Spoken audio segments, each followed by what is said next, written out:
जिंदगी में मुझे पता है कि यार कभी कभी ऐसे पड़ाव देखने को मिल जाते हैं जब लगता है कि दरस दिखाओ प्रभु, है ना, हे जगन्नाथ, ऐसे ऐसे डायलॉग याद आता है तुम्हें? तो सिंपल सी बात है, अभी ऐसे डायलॉग तुम्हें तब भी याद आएंगे जब तुम पढ़ाई को छोड़कर किसी अन्य चीजों की तरफ खुद को आकर्षित करने का प्रयास करोगे। अब और मैं तो कहता हूँ अब पढ़ाई का अच्छा टाइम है ना भाई। सिंपल सी बात है, तुम्हारे पास में केवल एक ही चीज है, पढ़ाई। वरना पढ़ाई के अलावा तो मुझे नहीं लगता कि अब तुम्हारे पास में ऐसा कोई संसाधन होगा जिससे तुम खुद का पापी पेट को भर सको।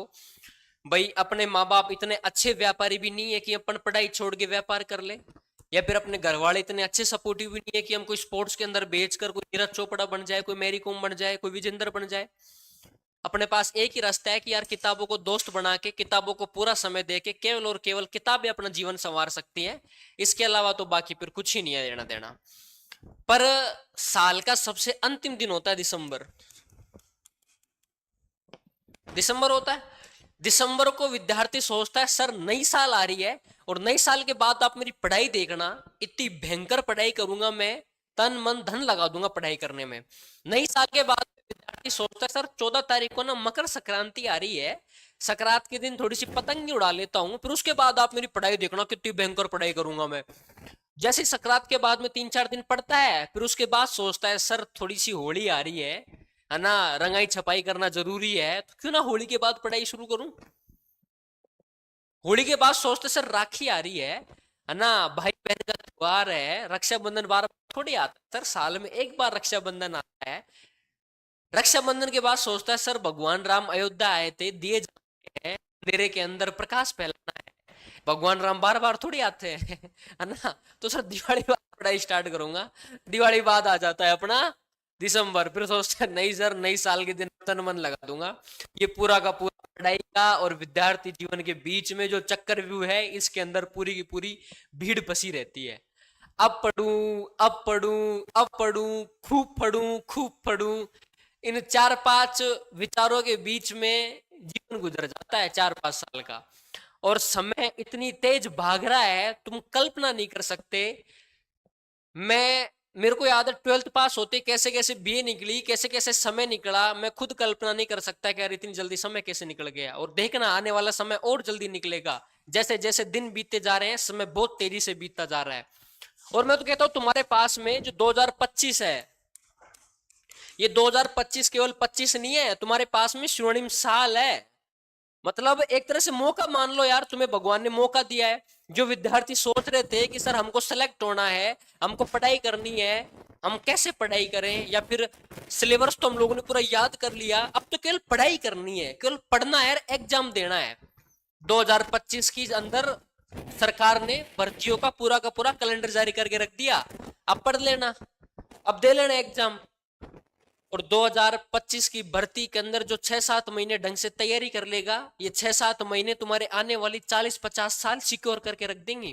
तुम्हारे पास में दो पहलू है, या तो तुम 6-7 महीने मजे कर लो और आने वाले 40-50 साल रो लो, या फिर तुम 6-7 महीने ढंग से तैयारी कर लो, रात दिन एक कर दो, केवल और केवल पढ़ाई को पूरा समय दे दो, और आने वाले 40-50 साल एंजॉय, बल्ले बल्ले भाई जी, बल्ले बल्ले है। फिर 8-9 महीने की पढ़ाई तुम्हारे आने वाले 40-50 साल के लिए बल्ले बल्ले घोषित हो सकती है। पर वो तब है जी जब तुम पूरा का पूरा तन मन धन से पढ़ाई करो। अब नोट्स तो याद है नहीं, चीजें कम याद है, और केवल बहाने बनाते बनाते पढ़ाई करेंगे तो वो पढ़ाई नहीं हो पाएगी। केवल पढ़ाई तभी हो पाएगी जब पढ़ाई के प्रति थोड़ा सा डेडिकेट रहेंगे। पर आज के समय में ना कुछ चीजें ऐसी हैं, एक तो रील्स, है ना, ये रील्स खा चुकी है यार। मुझे लगता है आधी यूथ सोशल मीडिया के पीछे इतनी बावड़ी हो चुकी है, 10-10 घंटे रीलें देखते हैं। लोग इतने ठाले हैं कि शमशान घाट में बैठ के भी वहां तो इंसान का अंतिम संस्कार हो रहा है, वहां पर बैठा बैठा रीलें स्क्रॉल कर रहा है। बाथरूम में जाता है तो 45 मिनट तो यूं लगा देता है कि सर रीलें हैं, 45 मिनट तो रीलें देखने में लगा देते हैं। लोग इतने ठाले बैठे हैं। इसलिए सोशल मीडिया से तो जितना दूर रहोगे तुम्हें पढ़ाई में उतना अधिक फायदा मिलेगा, सोशल मीडिया के जितने अधिक नजदीक रहोगे तुम्हें पढ़ाई के अंदर उतना नुकसान मिलेगा। अगर यार घर वालों ने जयपुर जैसी राजधानी में पढ़ने के लिए भेज रखा है तो पढ़े ना, केवल और चीजें क्यों करनी है अपने। भाई मैं सिंपल सी तुम्हें बात बताऊं, अपने पास में 7 दिन होते हैं, एक वीक के अंदर 7 दिन होते हैं। मैं ये चीज अच्छे से मानता हूं कि यार 7 दिन लगातार 5-5 6-6 घंटे कोई नहीं पढ़ सकता। एक ना एक दिन कभी ना कभी डिमोटिवेशन हो ही जाता है हफ्ते के अंदर। फिर भी मैं मानता हूं कि यार एक दिन नहीं पढ़े, चलो 2 दिन भी नहीं पढ़ा, 5 दिन तो तुम्हारे पास में बचते हैं। अगर इसमें से 2 दिन में हटा दूं तो तुम्हारे पास में सीधे सीधे 5 दिन बचते हैं। और अगर तुम 5 दिन लगातार 5 घंटे पढ़ लेते हो, 5 दिन लगातार 5 घंटे पढ़ लेते हो, तो मैं कह रहा हूं सेलेक्ट होने से कोई नहीं रोक सकता। पर तुम्हें इतना ही करना होता है। मैं ये नहीं कह रहा तुमसे कि तुम 10-10 घंटे पढ़ो, मैं ये नहीं कह रहा तुम 8-8 घंटे पढ़ो। सेलेक्ट होने के लिए केवल 5 घंटे चाहिए होते हैं। एक अच्छा विद्यार्थी वो नहीं होता जो 3 दिन 10 घंटे पढ़ता है। एक अच्छा विद्यार्थी वो होता है जो 10 दिन तक 3-3 घंटे पढ़ता है। मतलब पढ़ाई तुमसे केवल 3 चीजें मांगती है: समर्पण, अनुशासन, नियंत्रता। Dedication, continuity, sacrifice. अगर 3 चीजें तुमने अंदर बिठा के किताबों को 7 महीने दे दिए, मैं कह रहा हूं लिखा लो तुम स्टाम्प पे, सेलेक्ट अच्छे से हो जाओगे। चीजें तुम्हारे अंगुलियों पे याद रहेंगी कि सर ये कुंभा, प्रताप, सांगा, है ना, एकीकरण, प्रजामंडल, क्रांति, किसान आंदोलन, जनजाति आंदोलन, सभ्यता है, बाल बागोरी ये रही सर, कालीबंगा है, आहाड़ है, गणेश्वर है, बैराट है, मेले, नाट्य, त्योहार, लोक देवता, संत, सारी सारी चीज तुम्हें लाइन टू लाइन याद रहेंगी। लेकिन वो कब? जब तुम ये शेड्यूल पूरा करोगे। पहली बात तो ये है, ये जो रील्स नाम की दुनिया है ना, इस रील्स नाम की दुनिया से तुम्हें दूर भागना पड़ेगा। जब तक तुम रील्स नाम की दुनिया के अंदर उलझे रहोगे, नहीं हो सकती पढ़ाई। दूसरी बात, ये जो है ना, ये मन में बिठा के रखते हो ना तुम, सर अब होली बाद पढ़ूंगा, सर अब ना मैं दिवाली बाद पढ़ूंगा, सर अब मैं ना नई साल बाद पढ़ूंगा, इसमें तेरा घाटा, मेरा कुछ नहीं जाता। अगर तुझे फालतू के एडिक्शन से प्यार हो जाता तो तेरा जिंदगी बर्बाद हो जाता, मेरा तो कुछ नहीं जाता।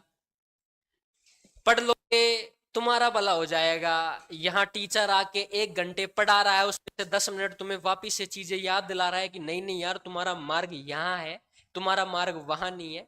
तुम्हें बार बार मेरे जैसे यहाँ आके याद दिला रहा है कि हे पार्थ रथ को इस साइड मोड़ो, हे पार्थ तुम्हारा रथ गलत राह पे जा रहा है, पार्थ वहां बदनामी का मार्ग है। पर नहीं जी, मुझे तो वहां जाना है जहां मेरा रथ नाले में पड़ेगा। सर नाले में पड़ने के बाद मुझे होश आएगा, यार इधर तो नाला है, बदबू आती इधर, मेरे को तो उधर फूल वाले गार्डन में जाना था। पर वही है, हिम्मत नहीं जुटा पाते तुम। आगे मैं तुम्हें पढ़ाऊंगा रजियारा सोरठा, जिसके अंदर एक दुआ है बकायदा: हिम्मत किम्मत होए, बिन हिम्मत किम्मत नहीं, बिन हिम्मत रद्द कागज जू राजिया। कि हिम्मत कीमत होती है, बिना हिम्मत के व्यक्ति रद्दी और कोरे कागज के समान होता है। जिस तरह कोरे कागज की कोई वैल्यू नहीं होती, लेकिन उस कोरे कागज के अंदर अगर तुम एक पन्ना लोक नाट्य से भर दोगे, तुम्हें 1 साल तक उस पन्ने को संभाल के रखोगे, नहीं यार ये पन्ना मेरे एग्जाम में काम आएगा। इसलिए जिस व्यक्ति के अंदर हिम्मत होती है, वो व्यक्ति समाज में एक तरह दिए की तरह जलता है। और मैं कहता हूं तुम दिया मत बनो, तुम मोमबत्ती बनो। दिया जलता है, दिए को तुम फूंक मार दोगे बुझ जाएगा, लेकिन मोमबत्ती को बुझने के बाद भी वो महकती है। इसलिए ऐसा इंसान बनो जो महके, ऐसा इंसान मत बनो जिससे दुनिया जले, है ना। इसलिए चीजें बहुत आसान है, जीवन बहुत आसान है, लेकिन तुम्हें निर्भर खुद पे करता है कि नहीं सर मैं मेरे जीवन को किस तरह आसान बनाऊंगा। यार तुम 8 महीने खुद के जीवन को डेडिकेशन के साथ दे दो, मैं कह रहा हूं यार तुम्हारी लाइफ चेंज हो जाएगी, श्योर। क्या मांगती है पढ़ाई? कॉन्फिडेंस मांगती है, टाइम मांगती है, इतना ही तो मांग रही है, इससे अधिक तो कुछ नहीं मांग रहा। तो बस, तो है ना। इसलिए इंस्टाग्राम की रील्स वाली दुनिया से तुम्हें बाहर निकलना है तो तुम अच्छा कर पाओगे। और एक और मेरी बात मानना, अपने एक दिशा नाम की बुक आती है छोटी सी, उस दिशा बुक के अंदर प्रीवियस क्वेश्चन पेपर दे रखे हैं, हिस्ट्री के, पॉलिटी के, ज्योग्राफी के, वो सोल्व करना। पढ़ाई का मतलब केवल याद करना नहीं होता, पढ़ाई के बाद में खुद का निरीक्षण भी तो करना होता है, खुद का परीक्षण भी तो करना होता है। परीक्षा के अंदर बैठ के तुम, तो अच्छी चीजें होंगी, है ना। पेपर सॉल्यूशन पे थोड़ा अधिक ध्यान दिया करो। और ये चीजें जो मैंने आपको बताई, अगर आप इन चीजों को फॉलो करोगे, मैं कह रहा हूं श्योर नौकरी है। 2025 पूरा का पूरा भर्तियों का मेला है। इन 2025 की भर्तियों के अंदर अगर तुम्हें दौड़ में हासिल होकर तुमको रैंक लानी है, तो 8-8 घंटे अभी से पढ़ाई करना शुरू कर दो और कंटिन्यूटी रखना स्टार्ट कर दो। कोई बात नहीं है तुम 8 घंटे नहीं पढ़ पाते तो 5 घंटे तो पढ़ो, और 5 दिन तक लगातार 5 घंटे पढ़ लोगे तो मैं कह रहा हूं बहुत है, मोर देन सफिशिएंट है। लगता है कि सर एक दिन घूमना है, घूमने चल जाओ। लगता है सर एक दिन आमेर नारगढ़ जाना है, कोई नहीं, जयपुर की हसीन वादियों का मजा ले लो। जीवन में हसीन वादियों के साथ में घूमना भी अच्छी बातें होती है ना। तो चले पढ़े अपन, चलो तो वापिस से लिख लो।